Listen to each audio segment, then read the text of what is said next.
Yes please. क्या हाल है बच्चों? तो सभी बच्चों को गुड मॉर्निंग। तो हमारी क्लास के अंदर कुछ तो जाने पहचाने चेहरे भी हैं, थोड़े बहुत, है ना? तो आप सभी बच्चों का स्वागत है लॉ की क्लास में। कितने बच्चे हैं जिनका आज फर्स्ट लेक्चर है यहाँ पे? पहला क्लास है, ठीक है। आपका नाम क्या है बेटा? आप कौन सा अभी सीए फाउंडेशन कितने बैठे हैं? सीएम में फाउंडेशन, ऑल वेल। तो बेटा आज मेरी इंट्रोडक्शन क्लास आप सभी के सामने है, ठीक है। तो हम कौन सी क्लास कर रहे हैं? इंट्रोडक्शन। पहले बस एक शुरुआत करने जा रहा हूँ, थोड़ा सा आपको कुछ ज्ञान देना है बस आज की क्लास में, ऑल वेल। एंड देन हम लोग नेक्स्ट क्लास से सिलेबस स्टार्ट करेंगे।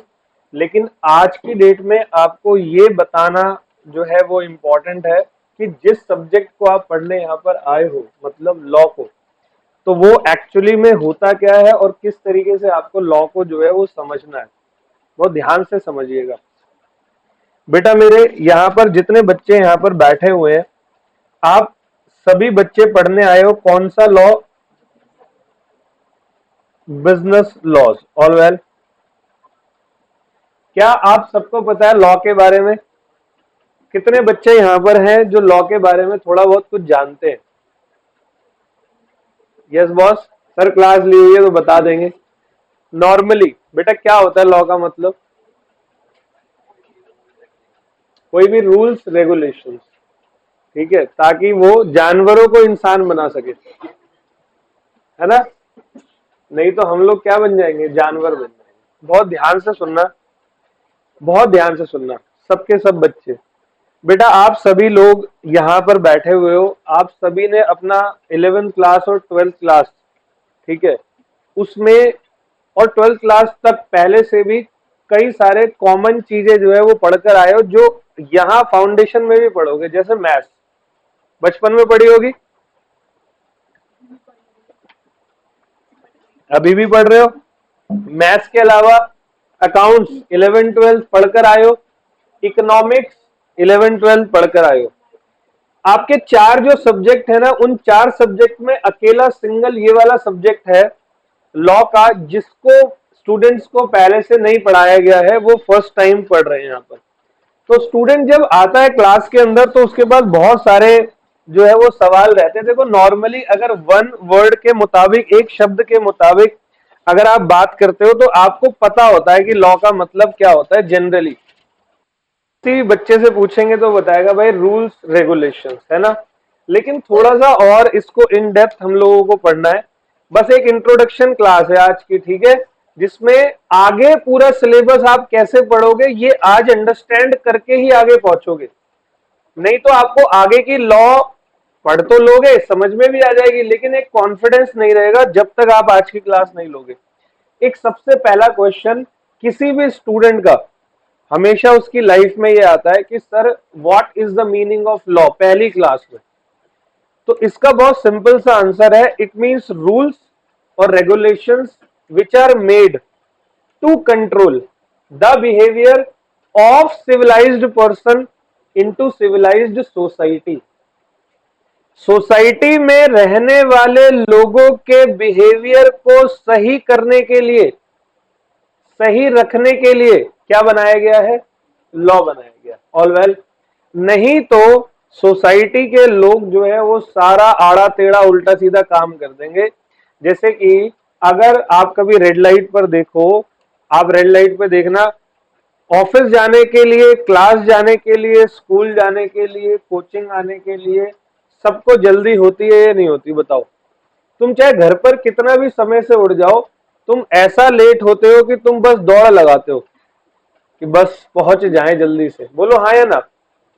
तो उस दौड़ लगाने में, मान लो मैं आप लोगों को पढ़ाने आ रहा हूं, तो मैं कालका जी से यहाँ पर आता हूँ, तो बीच में कई सारी रेड लाइट वगैरह सब पड़ती है, तो मुझे वहां रुकना पड़ता है। क्यों रुकना पड़ता है? क्योंकि उसका रूल है। नहीं तो किसी के बाप में हिम्मत है रोक के दिखा दे? तो रुकना पड़ रहा है। क्यों? क्योंकि उसके लिए क्या बना हुआ है? रूल बना हुआ है। क्योंकि नंबर ऑफ व्हीकल्स बहुत ज्यादा है।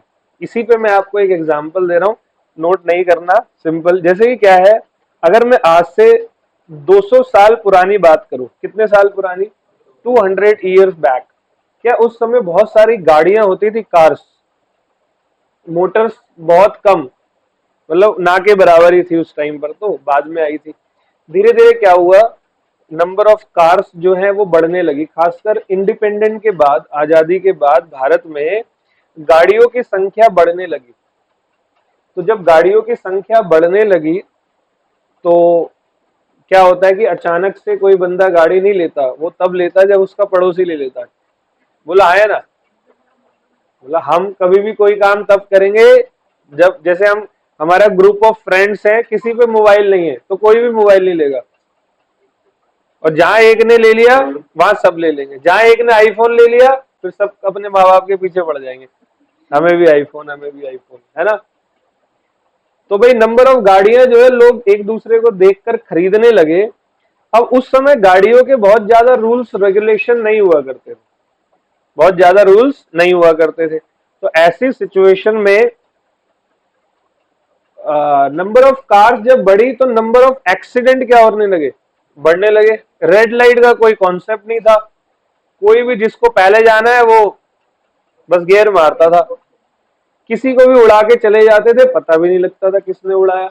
अब जैसे आज कोई, तो मेरी गाड़ी किसी से एक्सीडेंट हो गया तो पता लग जाएगा ना ये गाड़ी का ओनर कौन है।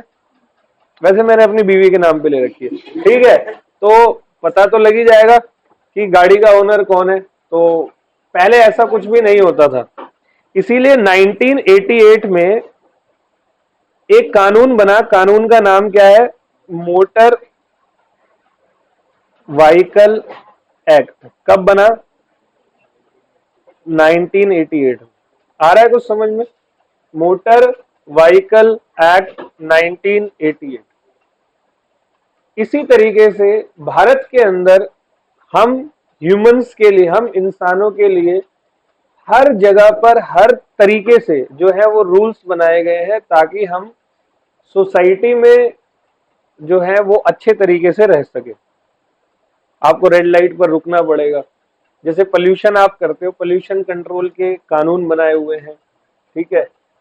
आप कार खरीदते हो तो ये कानून है, आपको गाड़ी का इंश्योरेंस लेना पड़ेगा, आपको हर साल गाड़ी का पोल्यूशन सर्टिफिकेट बनवाना पड़ेगा, ये तय करने के लिए, ये देखने के लिए कि उस गाड़ी के अंदर कहीं पोल्यूशन लेवल जितना स्टैंडर्ड है उससे ऊपर तो नहीं जा रहा। तो ये होता है हमारे लॉ का क्या मतलब, ठीक है। तो जब मार्केट में, जब समाज के अंदर किसी भी नई चीज की आवश्यकता पड़ती है तब उस चीज के लिए जो है वो प्रॉपरली कानून आता है, जो कि सरकार लेकर आती है पार्लियामेंट के थ्रू। उसके बारे में भी मैं आपको बताऊंगा पूरा का पूरा। जब जरूरत पड़ती है, 200 साल पहले गाड़ियों के लॉ की जरूरत थी नहीं, तब गाड़ियां नहीं थी, तब बैलगाड़ी थी। अब बैल को क्या ही समझा लोगे तुम, है ना जी। तो उस समय पर कोई कानून नहीं था, अभी कानून आया गाड़ियों के लिए, मोटर व्हीकल एक्ट। आप सड़क पर चलते हैं तो सड़क पर आप रोड जब क्रॉस करते हैं तो आपको बोला गया आप जेब्रा क्रॉसिंग से करेंगे। क्या पहले जेब्रा क्रॉसिंग होती थी, पहले तो वही नॉर्मल कच्ची पक्की रोड थी, दौड़ो पहुंचो। और आज कच्ची पक्की रोड नहीं है, पक्की रोड है, दौड़ो तो पहुंचोगे, है ना जी। तो सर रूल्स होते हैं। तो सबसे पहला मैं आपको कुछ 4-5 ना बस प्रश्न बताने जा रहा हूं जो एक स्टूडेंट के दिमाग में ऑलवेज होते हैं किसी भी सिलेबस को शुरू होने से पहले लॉ के। तो क्योंकि आप सभी बच्चे पहली बार आज यहाँ पर बैठे हो, तो सबसे पहला प्रश्न जो है वो बच्चों आपका होता है, व्हाट इज लॉ। लॉ होता क्या है, तो मैंने अभी बताया मेरे प्यारे बच्चे, law means, it means rules oblique regulations which are made to control the behavior of civilized person। और वो पर्सन कहाँ रहता है, वो रहता है सोसाइटी में, इनटू सिविलाइज्ड। ऑल वेल, तो बहुत सिंपल सी बात है, लॉ का मतलब हमारा क्या होता है? लॉ मीन्स रूल्स रेगुलेशन, ठीक है। एक दूसरा क्वेश्चन जो है वो बच्चे के दिमाग में हमेशा आता है, क्वेश्चन नंबर 2 ऑलवेज किसी भी स्टूडेंट के दिमाग में आता है कि why we should read law. क्यों पढ़ रहे हो भाई आप लोग लॉ? बोलो बच्चों, पास होने के लिए। हमें क्या मतलब समाज से? Why we should read law? Because you can not ignore law. Simple answer दिया है कानून ने, बहुत सिंपल में आंसर दिया हुआ है। Why we should read law? Because you can not ignore law. Example देता हूं, बेटा बाइक चलानी आती है? मोटरसाइकिल नहीं, किसी को आती है बेटा पीछे? स्कूटी किसको पीछे आती है? सार्थक, चल। तो सार्थक तू मोटरसाइकिल चलाता है, मान ले तेरे को रेड लाइट जंप में तेरे को पुलिस ने पकड़ लिया। पुलिस वाले भी ना पेड़ के पीछे छुपे होते हैं, तो सामने खड़े होंगे तो तू गलती नहीं करेगा। बिल्कुल रेड लाइट के पीछे, पेड़ के पीछे ऐसे दुब के होते, और जैसे तूने रेड लाइट जंप करी वैसे तुम्हारे सामने आते, सबसे पहले चाबी निकालते। मतलब ऐसा लग रहा है किडनैप करने वाले, लिटरली पूरी टीम एक साथ में आ जाती है। तो वो पुलिस तुम्हारे पास आती है और तुम्हारी चाबी निकाल लेती है, तुमसे कहती है तुमने रेड लाइट जंप करी है, अब तुम्हारे ऊपर चालान होगा 500 रुपीज। तो सार्थक, क्या तू पुलिस को ये बोलेगा सॉरी सर मुझे पता नहीं था इस बारे में कि रेड लाइट जंप होने पर चालान होता है, तो रियली सॉरी सर, आगे से पक्का रेड लाइट जंप नहीं करूंगा? छोड़ देगा तुझे पुलिस वाला?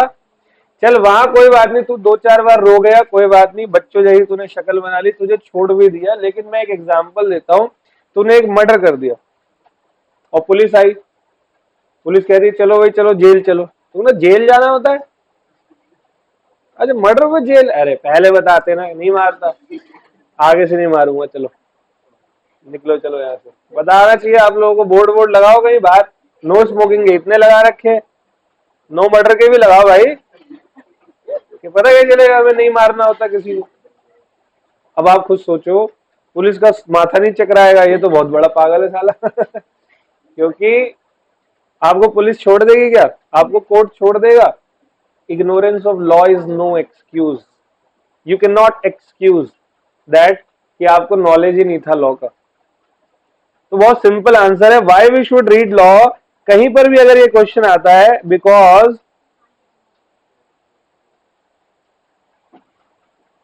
ignorance of law is no excuse। बोलो ओके। क्योंकि आप लॉ को क्या नहीं कर सकते हो? आप लॉ को इग्नोर नहीं कर सकते। ऑल वेल, तो सबसे पहले मैं आपको जो आज की क्लास स्टार्ट करवा रहा हूं उसके अंदर मैं आपसे बता रहा हूं कि भाई ये बिजनेस लॉज आप लोग यहां पर पढ़ने आए हो। मैंने अभी बिजनेस लॉज को डिस्कस किया ही नहीं है, मैं तो बहुत सिंपल सा लॉ का शब्द डिस्कस करने यहां पर बैठा हूं कि लॉ होता क्या है।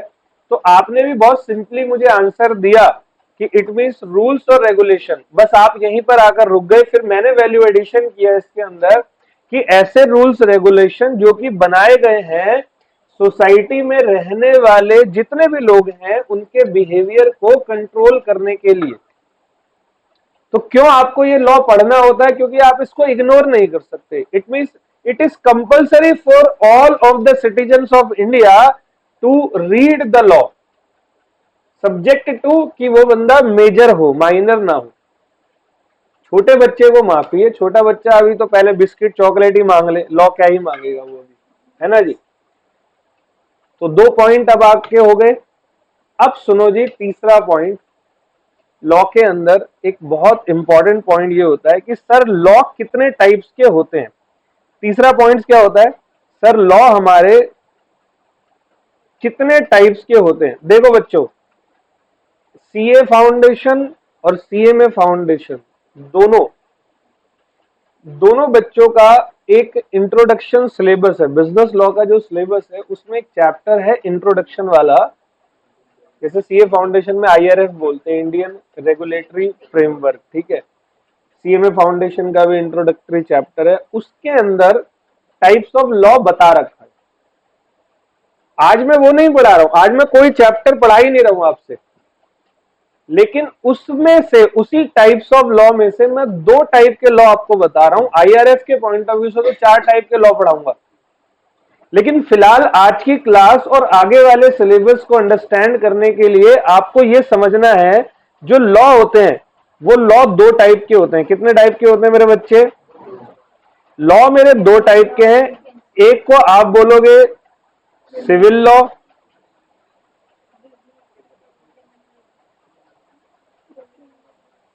और एक को मेरे बच्चे बोलोगे आप कौन सा लॉ?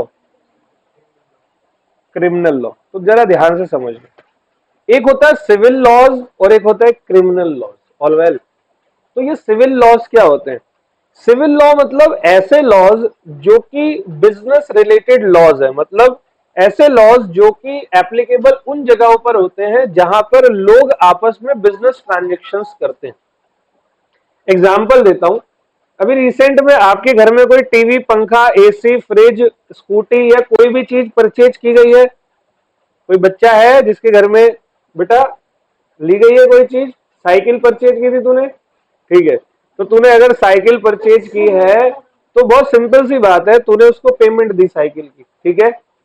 तूने साइकिल की पेमेंट दी, उसने तुझे साइकिल दी, तू साइकिल लेकर घर आया, 2 दिन तूने साइकिल चलाई और साइकिल अब वो बार बार कुछ ना कुछ प्रॉब्लम क्रिएट कर रही है, वो चल नहीं रही। तो ऐसे में तुझे थोड़ा सा ठगा हुआ महसूस लगेगा या नहीं लगेगा? यार बड़ी मुश्किल से मान ले तूने अपना खुद का गुल्लक में पैसे जमा कर करके साइकिल के पैसे जोड़े और पापा को दिए, पापा साइकिल लेकर आए और वो तेरी साइकिल जो है वो प्रॉब्लम क्रिएट कर रही है, तो ठगा सा महसूस करेंगे या नहीं? चलो अपने ऊपर एग्जाम्पल देते हैं। आप सभी बच्चे यहाँ पर पढ़ने के लिए आए हो, आप सभी ने फी सबमिट की, फी आपने सबमिट करी, महीना 1.5 महीना आपकी क्लास हुई, फुल फ्लेज फी ले ली गई और बाद में आपकी क्लासेस कंडक्ट नहीं करवा रहे हम लोग। गलत है या सही? बहुत गलत है। तो क्या करोगे आप? बस 2 गाली देके चले जाओगे हमें?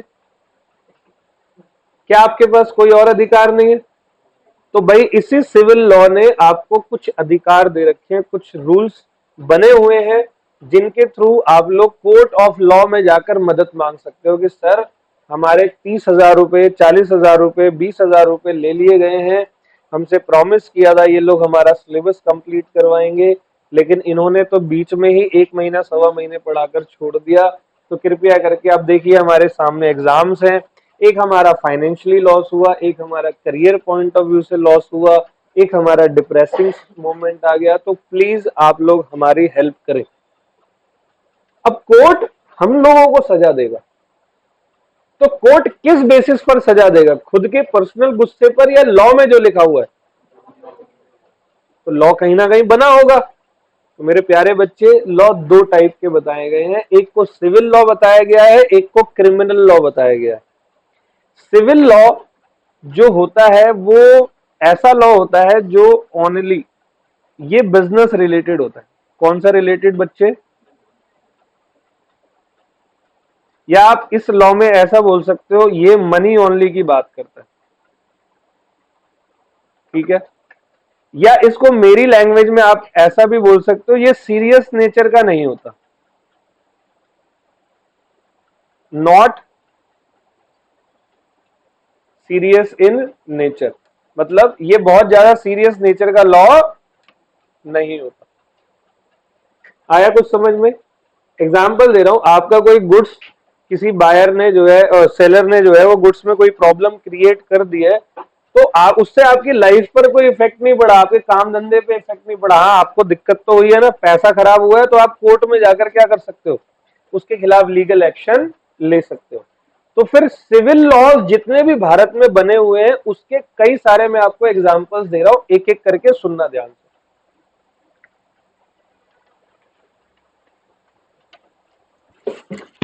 एक मिनट।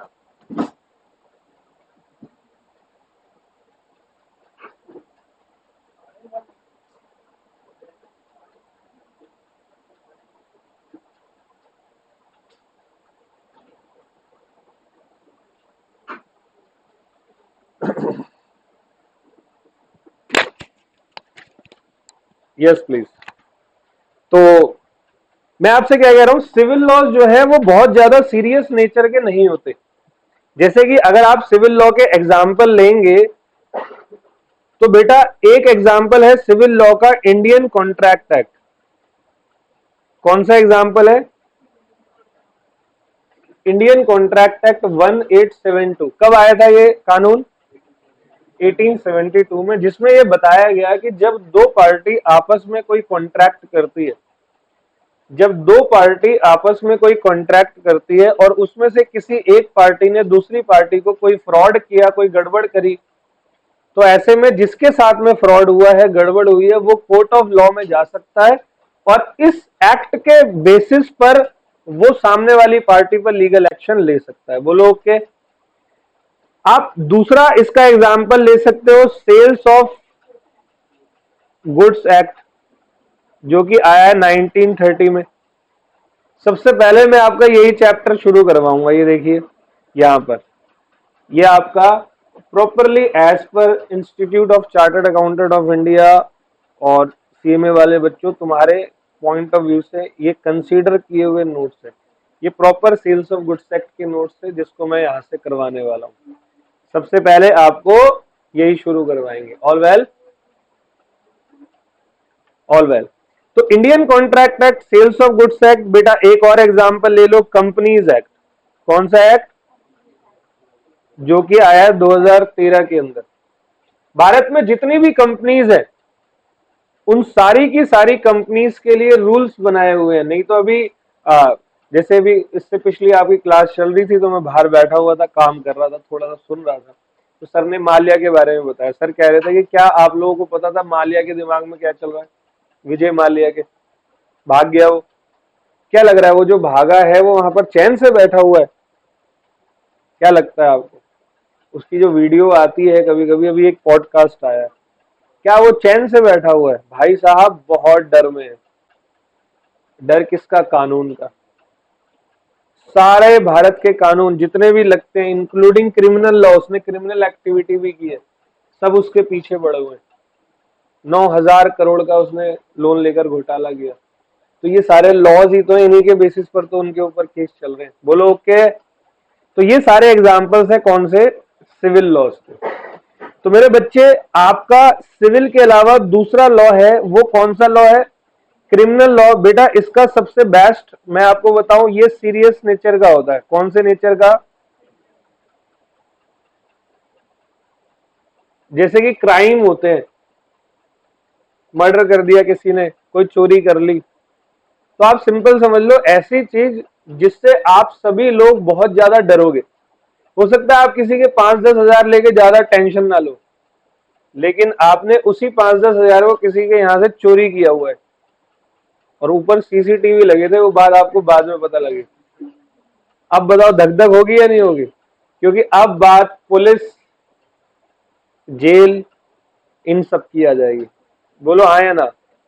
बोलो जी। तो सर ये मेरे कौन से लॉ है? Criminal law, Indian penal code, ये सारे जो है वो क्रिमिनल लॉ के एग्जाम्पल्स हैं।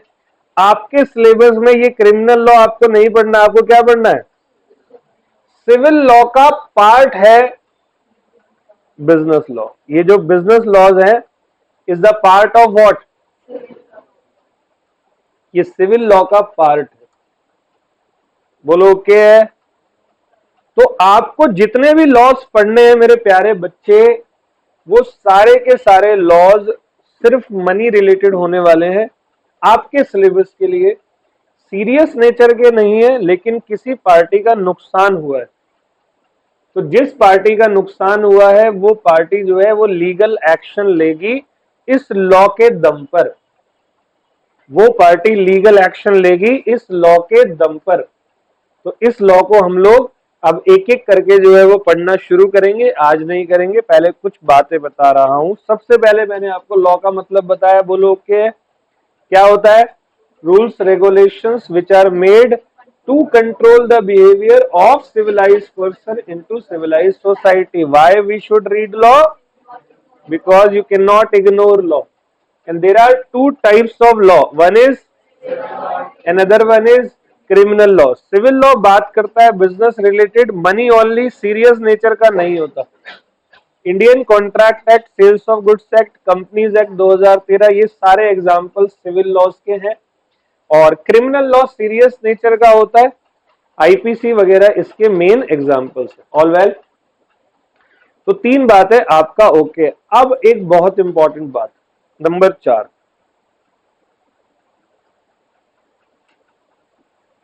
नंबर 4 इंपॉर्टेंट बात है मेरे बच्चे,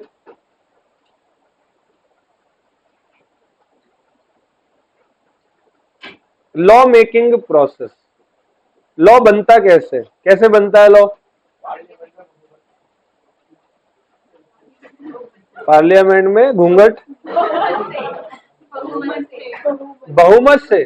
पूरा बोला है, बहू तक बोल के रुक गया, मैं टेंशन में आ गया, बहुओं को पहुंचा रहा है पार्लियामेंट में। अच्छा सुनो जी, तो पार्लियामेंट में बहुमत ये कह रहा है, तो थोड़ा एक्सप्लेन कर देता हूं बहुत अच्छे से। लॉ मेकिंग प्रोसेस, बेटा मेरे भारत के अंदर जितने भी लॉज हैं, जितने कानून भारत के अंदर बने हैं, वो कानून आप अपनी मर्जी से सड़क पर, रोड पर नहीं बना सकते।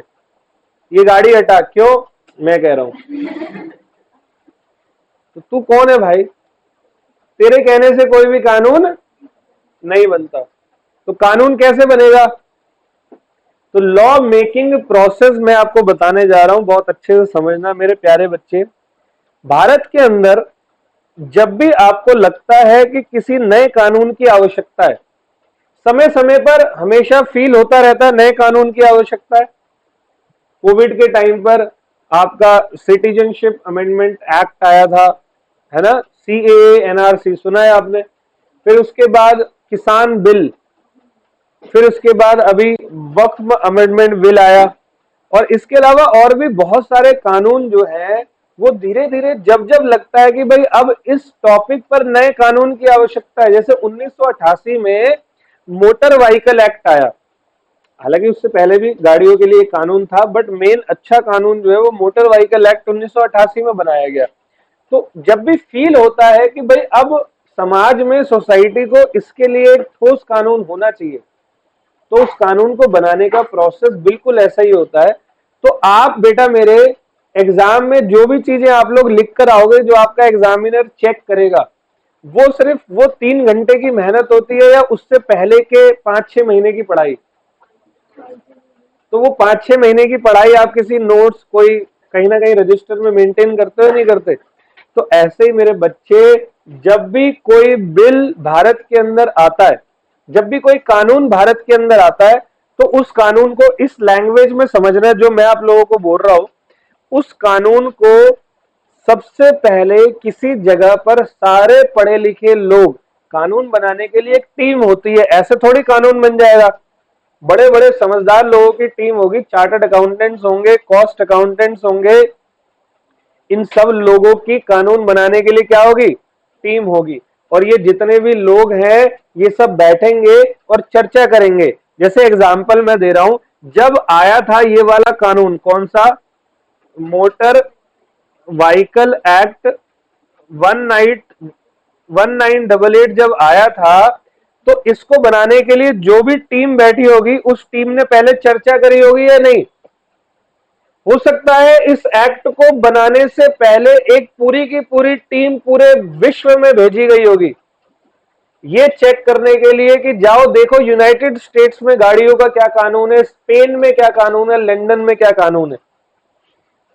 कुछ रिप्रेजेंटेटिव विदेशों में गए होंगे और चेक कर कर वहां से आए होंगे, बैठे होंगे, सबने बात करी होगी और अपनी बात को किसी ना किसी डायरी, कागज, pen drive, word format, iPad, जिस भी चीज प्रोसेस बोल लो, उन सब पर लिखा होगा या नहीं? तो जब एक चीज को इकट्ठा करके किसी जगह पर लिख देते हैं कि अब ये तैयार है, बस अब अप्रूवल की आवश्यकता है, तो अप्रूवल मिलने से पहले लिखी हुई वो चीज, एक डायरी, एक पेन ड्राइव, आप अपने पॉइंट ऑफ व्यू से रजिस्टर मान लो, वो जो लिखी हुई चीज है, फिलहाल के लिए उस चीज को आप लोग बोलोगे क्या? क्या बोलोगे? बिल। दिल नहीं बेटा, बिल। ऑल वेल, तो अभी वो चीज क्या है? बिल।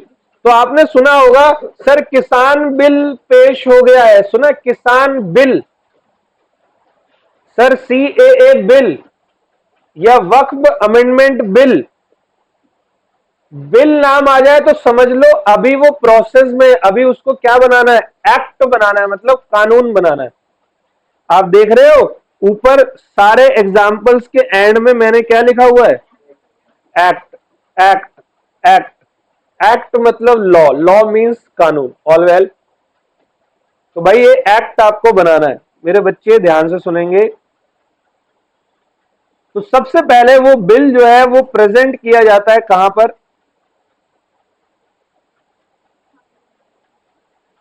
पार्लियामेंट में। इस बिल को क्या किया जाएगा, प्रेजेंट किया जाएगा। ऑल वेल, और पार्लियामेंट में मेरे दोस्त कितनी सभाएं होती हैं, पार्लियामेंट में होती है 2 सभा। एक को आप बोलते हो राज्यसभा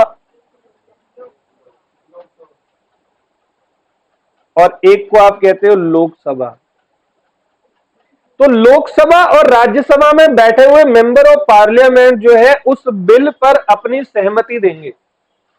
अगर majority of the member of parliament अपनी सहमति देते हैं, पहले बताओ कि वो जो मेंबर ऑफ पार्लियामेंट में है उनकी सहमति की क्यों आवश्यकता है? वो आप ही ने तो भेजे हैं सब। दक्षिणी दिल्ली से रामवीर सिंह बिधूड़ी, किसने भेजा है? आप ही लोगों ने भेजा है ना जी। तो आपकी आवाज है वहां पर। अब वो आवाज में दम है या नहीं है वो बात अलग है, और वो आवाज क्या क्या काम करती है मैं उसकी बात नहीं कर रहा हूं, लेकिन अभी फिलहाल वो आपको रिप्रेजेंट कर रहे हैं। बोलो ओके। मतलब वो आपके बिहाफ पर वो अपनी सहमति देंगे कि ये बिल कानून बनना चाहिए या नहीं। तो राज्यसभा और लोकसभा के दोनों मेंबर ऑफ पार्लियामेंट उस बिल पर अपनी क्या देंगे बच्चों, एसेंट देंगे। एंड अब इनकी एसेंट से ही मात्र काम नहीं चलेगा, ये एसेंट पहुंचेगी किसके पास, मेरे बच्चे, प्रेसिडेंट ऑफ इंडिया के पास। किसके पास पहुंचेगी? और प्रेसिडेंट ऑफ इंडिया जिस दिन इस बिल पर हस्ताक्षर कर देगा, प्रेसिडेंट जिस दिन इस बिल पर क्या कर देगा, हस्ताक्षर, मतलब प्रेसिडेंट भी अपनी क्या देंगे, एसेंट देंगे। प्रेसिडेंट भी अपनी क्या देंगे, एसेंट देंगे। उस दिन से ये चीज क्या बन जाएगी, क्या बन जाएगी, अभी नहीं बनेगी। Very nice. तो अभी प्रेसिडेंट ने ये तुम लोग प्रेसिडेंट के आसपास घूमते हो, द्रौपदी मुर्मू के आसपास? हाँ भाई बेटे, जानता है कोई पर्सनल संबंध है किसी के तुम में से? नहीं है ना। तो तुम्हें कैसे पता चला प्रेसिडेंट ने साइन कर दिए? तुम्हें कैसे पता चला कि हरिद्वार में गंगा जी उफान पर है, या बिहार में बाढ़ आ गई, या मुंबई में मानसून पहुंच चुका है? न्यूज। ऐसे ही कानून का भी एक न्यूज़पेपर होता है, उसको कहते हैं भारत का राजपत्र, अंग्रेजी में कहते हैं ऑफिशियल गैजेट ऑफ इंडिया। उस ऑफिशियल गैजेट में क्या आएगी, नोटिफिकेशन आएगी। और जिस दिन ऑफिशियल गैजेट में नोटिफिकेशन आ गई, अब वो चीज क्या बन गई मेरे बच्चे, एक्ट बन गई। Act means action. What does that mean, action. मतलब अब ये एक्शन में आ गया कानून। मतलब अब आप जितने भी लोग बैठे हो ना, इसको पालन करोगे, फॉलो करोगे। जब तक ये बिल है आप बिल्कुल भी ऑब्लाइज्ड नहीं हो उसको फॉलो करने के लिए, लेकिन जैसे ही ये क्या बन गया, ये एक्ट बन गया, आप सभी ऑब्लाइज्ड हो गए इसको फॉलो करने के लिए। बोलो ओके, कोई समस्या जी? तो ये चीज क्या बन गई, अब एसेंट दो ऑफिशियल गैजेट में, एंड देन क्या बन गया, एक्ट बन गया। ठीक है जी, समस्या कोई? अब इस दिन से ये चीज जो है वो आपको फॉलो करनी है। तो देखना जितने भी आपके चैप्टर्स आने वाले हैं, पहले मैं सीए फाउंडेशन का नाम ले रहा हूं। सबसे पहले आप पढ़ोगे इंडियन कॉन्ट्रैक्ट एक्ट 1872। क्या नाम है, नाम क्या है, एक्ट। फिर आप पढ़ोगे सेल्स ऑफ गुड्स एक्ट 1930। फिर आप पढ़ोगे इंडियन पार्टनरशिप एक्ट 1932। फिर आप पढ़ोगे LLP एक्ट 2008। फिर आप पढ़ोगे कंपनीज एक्ट 2013। फिर आप पढ़ोगे नेगोशिएबल इंस्ट्रूमेंट एक्ट 1881 1881। तो ये पूरे के पूरे जो है ये एक प्रोसेस है। तो ये पूरा प्रोसेस जो है वो तभी होगा जब वो चीज क्या बन जाएगी, एक्ट बन जाएगी। बोलो यहां तक ओके? बोलो जी। बेटा मेरे, आप सभी आगे लॉ पढ़ने जा रहे हो। कितने क्वेश्चन हो गए? 4 चीज। एक मैं आपको 5वीं चीज बताता हूं। क्या बेटे? हाँ, सीए फाउंडेशन, सीएमए फाउंडेशन आप ही लोगों की होगी मेरी। कहीं जाना है आपको? अच्छा सुनो, हाउ टू रीड लॉ, आपको लॉ पढ़ना कैसे, इसको मैं 2 तरीकों से बताऊंगा। पहले तो मैं आपको बताऊं कि अब आप लोग थोड़ा सा सीनियर हो चुके हो। जैसे 10th के बाद जब 11th में आते हो तो अपने आप को फन्ने का समझने लगता है, तेरी साल है, फालतू नहीं बोलेगा, सीनियर हूं मैं। फिर 11th के बाद 12th में आते हो तो 11th वालों को तुम छोटी नजरों से देखने लग जाते हो। और जब 12th के बाद अब तुम प्रोफेशनल कोर्सेज में आ चुके हो, you all are doing professional courses, और ये पूरे वर्ल्ड का सबसे ज्यादा अच्छा कोर्स है। तो सीए और सीए में ये बहुत इंपॉर्टेंट कोर्स होते हैं। तो ये जो कोर्स आप सभी बच्चे कर रहे हो, इस कोर्स में आपका जो लॉ सब्जेक्ट है, इस लॉ सब्जेक्ट में जितने भी शब्द होंगे, अब आप जनरल लेवल के, जनरल जो सोसाइटी में यूज होने वाले शब्द है उनका यूज नहीं करोगे। मैं आपको कुछ एग्जांपल देता हूं। जैसे कि आप किसी चीज को ठीक ठाक होता है, आप उसको क्या बोलते हो? वैलिड। तो आप उसको वैलिड नहीं बोलोगे, आप उसको क्या बोलोगे? सॉरी। सबसे पहले तो यहां ये लिखो, सबसे पहले ये है कि लॉ यूज स्पेसिफिक वर्ड्स। कौन से words? Specific words. So try to use specific word only अगर आपको पास होना है तो। जैसे एग्जांपल दे रहा हूं, जैसे हम ये कहते हैं कि कोई चीज बहुत अच्छी है, मतलब गुड। लॉ में वो चीज होती है वैलिड। क्या होती है? Very nice. वेरी नाइस नहीं, वैलिड। समझ गए? अब कोई चीज खराब है, नॉर्मल लैंग्वेज में खराब को क्या बोलते हो? जैसे बैड, यूजलेस, क्या बोलते हो बेटा? लॉ इसको क्या कहता है? जैसे आपको मैं अभी पढ़ा रहा हूं, तो मतलब आपको फीस के रिटर्न में क्या मिल रहा है? मतलब रिटर्न में कुछ मिल रहा है। तो नॉर्मली हम क्या बात कर रहे हैं बेटा? कानून में इसको क्या कहते हैं?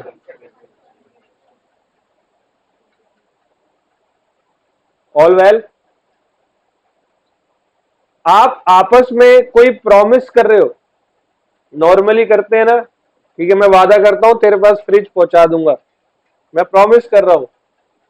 तो प्रॉमिस वहां पर है बेटा मेरे, लॉ कहता है इसको आप क्या नाम दोगे?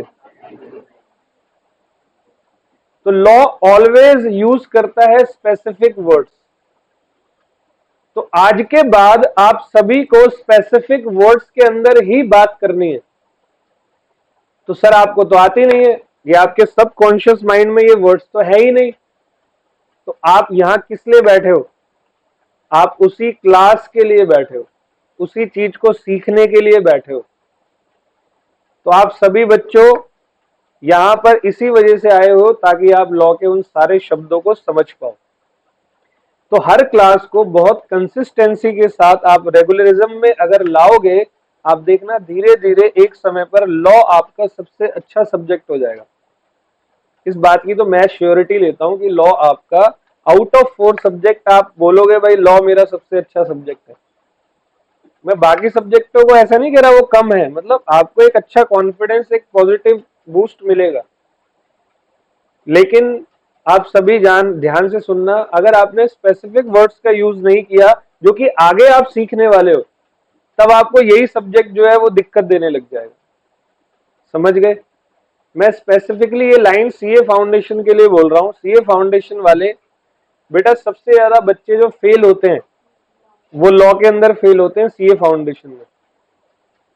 ऐसा क्यों?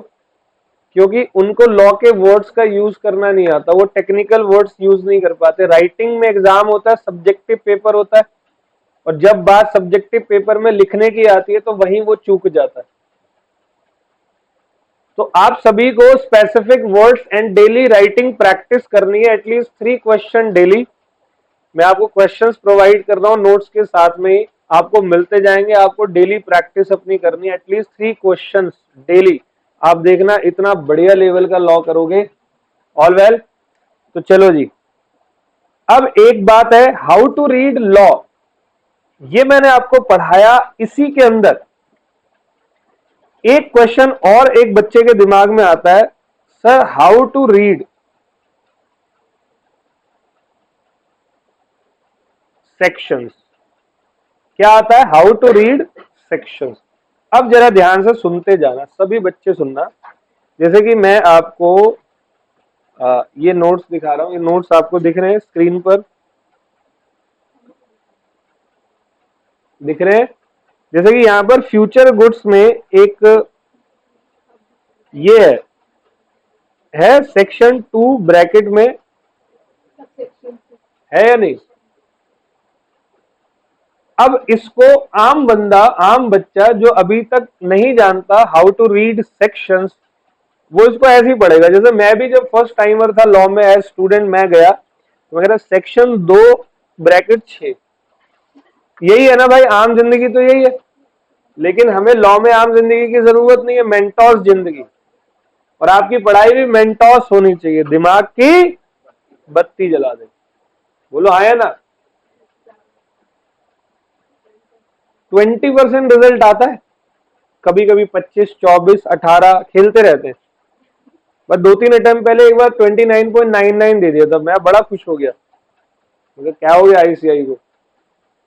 20% रिजल्ट आता है, इसका मतलब 100 में से 20 बच्चा पास हो रहा है, 80 क्या हो रहा है? क्या लगता है वो पढ़ता नहीं होगा? वो सही तरीके से नहीं पढ़ता होगा, वो वैसे पढ़ ही नहीं रहा है जैसे पढ़ना है। आईसीएआई का अपना एक स्टैंडर्ड है, दोनों इंस्टीट्यूटों की बात करो, अपना एक स्टैंडर्ड है। आप उस स्टैंडर्ड से ऊपर नहीं जाओगे तो कोई फायदा नहीं, है ना जी? जैसे आपको लगता है आप बहुत अच्छे कपड़े पहन के बैठे हुए हो, लेकिन वहीं किसी अंबानी, शाहरुख खान या किसी बड़े बिजनेसमैन की पार्टी में सेम कपड़े में पहुंच जाओ, कैसा लगेगा? अरे बोल दो यार, अच्छा बुरा छुपते हुए फिरोगे। बोलो आया ना? एक बहुत एम्बेरसमेंट होती है। एक बार हम सारे दोस्त जयपुर गए थे, चुपचाप बैठ क्लास में, 1 घंटे की क्लास में ही वॉशरूम। एक बार क्या हुआ था, हम सारे दोस्त जयपुर गए थे, कई साल पुरानी बात बता रहा हूँ मैं, जस्ट हम लोग फर्स्ट ईयर में आए ही थे, तो सब जयपुर चले गए, बहुत ही लिमिटेड पैसे थे हमारे पास। तो पहुंचे जयपुर में, अब हमें पता चला एक जगह पे शादी है, ठीक है? तो हमने कहा चल भाई अब शादी में जाके खाना खाएंगे। ऑल वेल, हम सारे दोस्त शादी में घुस गए। गलती ये हो गई, पता ही, शादी तो पता कर ली, लेकिन ये इतनी बड़ी शादी होगी ये नहीं पता करा। वहां किसी राजस्थान के मिनिस्टर के बेटी का जो है वो सेरेमनी था, शादी था, वेडिंग था। हम अंदर तो घुस गए जैसे तैसे, कुछ चेकिंग नहीं हुई या घुस गए, मतलब चले गए अंदर। अब आ गए, हम तो नॉर्मल कपड़े में jeans T shirt V shirt पहनी हुई है। अब वहां पर इतना एम्बेरसमेंट हो रहा कि वहां का जो वेटर था ना वो भी हमसे अच्छा लग रहा था, टेंट वेंट वाले भी इतने सॉलिड लग रहे थे। मैंने कहा भाई हम झूठ भी बोलेगी हम टेंट वाले हैं तो भी दिक्कत हो जाएगी। अब फिर भी देखो हम कितने कमीने, खाना नहीं छोड़ा। और शादी इतनी बढ़िया थी, वो पूरा रिकॉर्डिंग हो रही थी, इनफैक्ट पूरे जैसा शूटिंग होती है। और जो बारात आई है तो उसमें 1000 रुपए के नोट जो है लुटाए जा रहे थे। मेरे तो एक दोस्त ने 3-4 हजार अटका भी लिए थे। टूर वही बन गया था हमारा।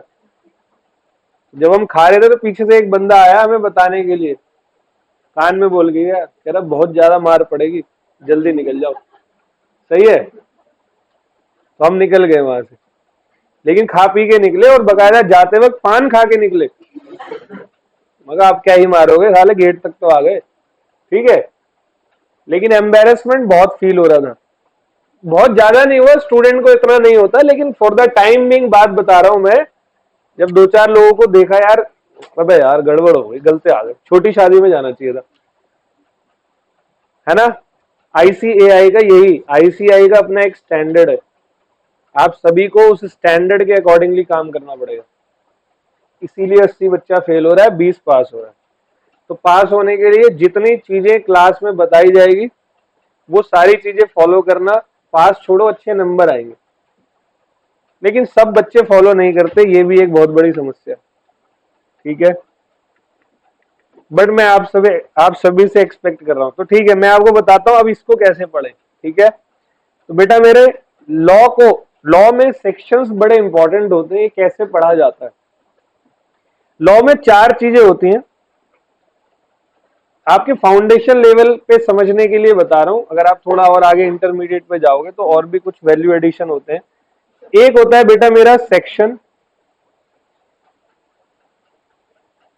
एक होता है सब सेक्शन, एक होता है क्लॉज, और एक होता है, आप लाइब्रेरी में गए हो सब कभी, लाइब्रेरी में कोई भी बुक आपको 2 मिनट में मिल जाती है, कैसे, आपको सेक्शन वाइज, मतलब उस बुक में जो भी बुक आपको चाहिए वो बहुत इजीली मिल जाती है, क्योंकि उन्होंने इस तरीके से वहां पर उसको रखा होता है ना जी।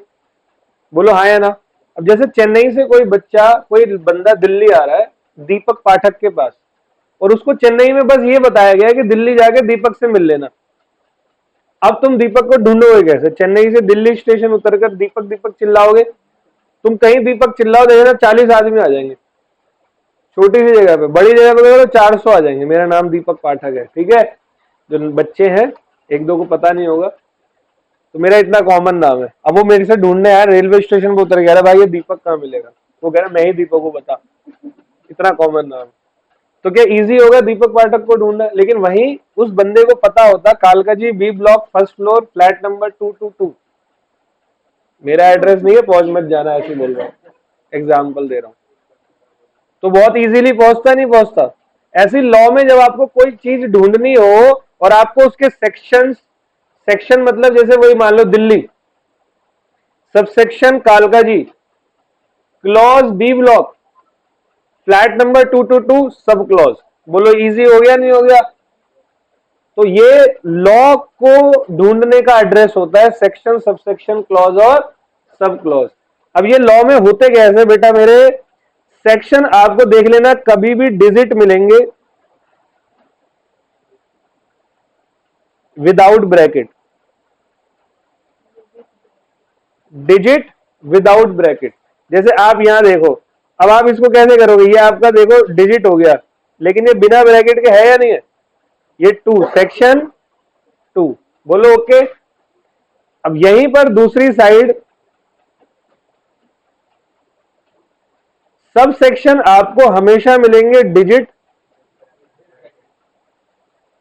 जो कि ऑलवेज होंगे आपके विद इन ब्रैकेट, बोलो ओके।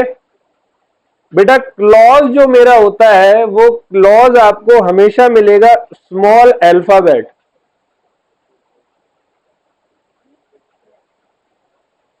विद इन, चलो ढूंढते हैं कहीं मिल जाए तो यहां पर आपको एसर्टेन,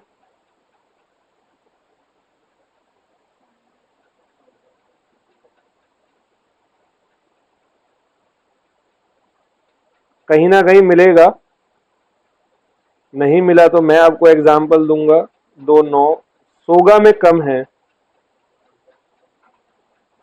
चलो मैं ऐसे नॉर्मली बता देता हूं, जैसे कि कहीं पर लिखा है 2 ब्रैकेट में 1 ब्रैकेट में ए, अब आपको कैसे पढ़ोगे इसको, सेक्शन 2 सबसेक्शन 1 क्लॉज ए। जैसे आपको मैं एक एग्जांपल दूं मेरे प्यारे बच्चे, जैसे इंडियन कॉन्ट्रैक्ट एक्ट मैं आप सभी को पढ़ाऊंगा, तो कॉन्ट्रैक्ट एक्ट के अंदर कॉन्ट्रैक्ट की डेफिनेशन होगी 2H, मतलब 2H मतलब इंडियन कॉन्ट्रैक्ट एक्ट कहता है clause H section number 2 of Indian contract act, an agreement which is enforceable by law is called contract, ये उसकी डेफिनेशन है, बोलो okay. And final word word जो है सब क्लॉज ये कहता है स्मॉल, आपने रोमन सुना है, रोमन लैंग्वेज, जैसे कि प्रॉपरली अगर मैं आपको बताऊं, जैसे 2 1 A 2, तो कैसे पढ़ोगे, sub clause 2 of clause A of subsection 1 section 2 of this act. Urdu में पढ़ते हैं हमेशा पीछे से। ऑल वेल, उर्दू कैसे पढ़ी जाती है मुझे नहीं पता, सुना है पीछे से, सही है। हाँ, ये आप लॉ में कभी, मतलब एक इजी तरीका है, जैसे आप कभी प्रोनाउंसिएशन करते हैं ना लॉ में, तो वो ऐसे नहीं बोलते section 2 clause H sub clause, ये sub clause 3 of clause A of subsection 7 section 2 of sales of goods act says that, जो भी आगे होगा उसका टॉपिक बोलो। ओके, तो सर ये सब सेक्शन क्लॉज सब क्लॉजेस ये क्यों, अभी इंटरमीडिएट में या लॉ में कहीं कहीं पर और बताऊंगा, इसके आगे भी कुछ कुछ होता है। अब एक बार बताओ, जब मकान में एक ही बंदा रहता है तो सीधा बोल दो मकान नंबर 22। अब उसी मकान में दो लोग आ गए तो क्या बोलेंगे, मकान नंबर 22 फर्स्ट फ्लोर। अब उसी 2 फ्लोर है, ग्राउंड और फर्स्ट में 6 लोग रहते हैं, मकान number 22 first floor flat number 3। तो जब एड्रेस बढ़ता जाता है, जब आपकी पॉपुलेशन बढ़ती जाती है तो एड्रेस भी क्या हो जाएगा, बढ़ जाएगा। ऐसी लॉ के अंदर जब कोई नई चीज और एड ऑन होती रहती है तो उसके एड्रेस को वो लोग क्या करते रहते हैं, बढ़ाते रहते हैं। आ गया जी, कोई समस्या? तो दिस इज व्हाट, कि ये आपको लॉ के अंदर प्रॉपरली अच्छे से पढ़ना है। अब मैं आप सभी को बताऊं, मेरे बच्चे